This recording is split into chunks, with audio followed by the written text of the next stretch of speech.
வணக்கம். தமிழ்நாடு விவசாய சங்கங்களின் கூட்டு இயக்கமும் காவிரி விவசாயிகள் பாதுகாப்பு சங்கத்தினுடைய பொறுப்பாளர்களுடைய ஆலோசனை கூட்டம் இன்னைக்கு நாகப்பட்டினத்துல நடக்குது. இதோட நோக்கம் காவிரி நீர் மேலாண்மை ஆணையத்தினுடைய 50வது கூட்டம் டெல்லியில நடக்க இருக்குது. அந்த நீர்வளத்துறையினுடைய கூட்டத்துல 4 மாநிலங்களை சேர்ந்த நீர்வளத்துறை பொறியாளர்கள் கலந்து கொள்ளக்கூடிய ஒரு சூழ்நிலையில 3 மாநிலங்கள்ல தேர்தல் நடந்து காபந்து சர்க்கார் நடந்து கொண்டிருக்கிறது. இருக்கக்கூடிய அலுவலர்கள் தான் இப்ப இருக்காங்க.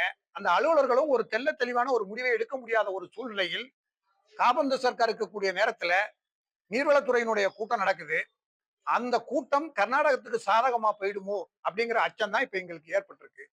ஏற்கனவே உச்ச நீதிமன்றத்தினுடைய தீர்ப்புக்கு முரணாக கர்நாடகம் தன்னுடைய நிதிநிலை அறிக்கையில மேகதாட்டுல அணை கட்டுவதற்கான நிதியை ஒதுக்கி இருக்கிற இந்த சூழ்நிலையில காவிரி மேலாண்மை ஆணையத்துல ஒப்புதல் பெறுவதற்கான தன்னுடைய கோரிக்கை மனுவை கொடுத்திருக்கு. அதே நேரத்துல கட்டுமானம் தொடர்வதற்கான அனுமதிக்கு முன்னாடி சுற்றுச்சூழல்ல இருந்து நீர்வளத்துறையை சார்ந்து இருக்கக்கூடிய அலுவலகங்கள்ல ஒப்புதல் கோரி இருக்கக்கூடிய கடிதங்களை சமர்ப்பிக்கலாம் அப்படின்னு நீதிமன்றம் சொல்லியிருக்கிற இந்த நேரத்துல இந்த கூட்டம் ஒட்டுமொத்த தமிழ்நாட்டுக்கு ஒரு மிகப்பெரிய எதிரான கூட்டமா மாறும் அப்படிங்கிறத கருத்தில் வச்சு தேர்தல் முடிவு தெரிவித்த பிறகு நடக்கக்கூடிய கூட்டமா இதை மாத்தணும் அப்படிங்கிறது தான் இந்த மத்திய நீர்வளத்துறையினுடைய திருவுருக்கு நம்ம ஒரு கோரிக்கை வைக்கிறோம்.